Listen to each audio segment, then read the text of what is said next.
on trial, we have modern day schooling. Glad you could come. Not only does he make fish climb trees, but also makes them climb down and do a 10-mile run. Tell me, school, are you proud of the things you've done? Turning millions of people into robots, do you find that fun? Do you realize how many kids relate to that fish swimming upstream in class, never finding their gifts, thinking they are stupid, believing they are useless?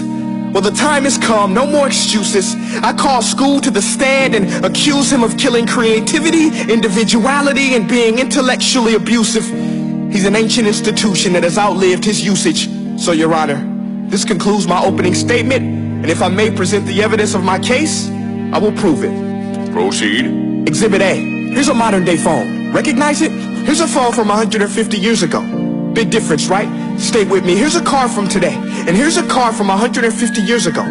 Big difference, right? Well, get this. Here's a classroom of today, and here's a class we used 150 years ago. Now, ain't that a shame? In literally more than a century, nothing has changed. Yet you claim to prepare students for the future? But with evidence like that, I must ask, do you prepare students for the future or the past?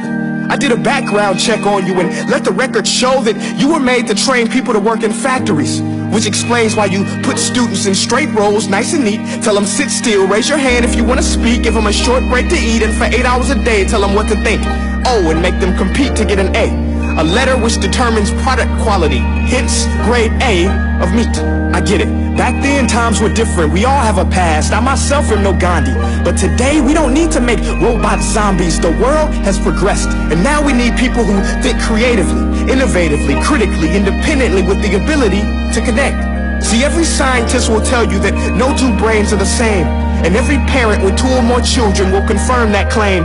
So please explain why you treat students like cookie cutter frames or snapback hats, giving them this one-size-fits-all crap. Watch your language. Sorry, Your Honor, but if a doctor prescribed the exact same medicine to all of his patients, the results would be tragic. So many people would get sick, yet when it comes to school, this is exactly what happens, this educational malpractice, where one teacher stands in front of 20 kids, each one having different strengths, different needs, different gifts, different dreams, and you teach the same thing the same way?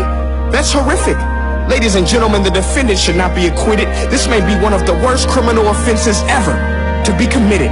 And let's mention the way you treat your employees. Objection. Overruled. I want to hear this. It's a shame. I mean, teachers have the most important job on the planet, yet they're underpaid? No wonder so many students are short-changed. Let's be honest. Teachers should earn just as much as doctors, because a doctor can do heart surgery and save the life of a kid. But a great teacher can reach the heart of that kid and allow him to truly live. See, teachers are heroes that often get blamed, but they're not the problem. They work in a system without many options or rights. Curriculums are created by policymakers, most of which have never taught a day in their life. Just obsessed with standardized tests. They think bubbling in a multiple choice question will determine success. That's outlandish. In fact, these tests are too cruel to be used and should be abandoned, but don't take my word for it.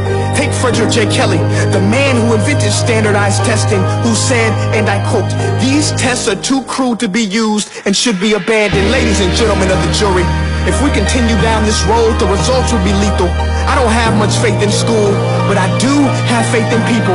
And if we can customize healthcare, cars, and Facebook pages, then it is our duty to do the same for education, to upgrade it, change it, do away with school spirit, because that's useless. Unless we're working to bring the spirit out of each and every student, that should be our task. No more Common Core. Instead, let's reach the core of every heart in every class. Sure, math is important, but no more than art or dance. Let's give every gift an equal chance. I know this sounds like a dream, but countries like Finland are doing impressive things. They have shorter school days. Teachers make a decent wage. Homework is non-existent, and they focus on collaboration instead of competition. But here's the kicker, boys and girls.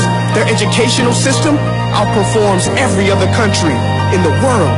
Other places like Singapore are succeeding rapidly. Schools like Montessori, programs like Khan Academy, there is no single solution.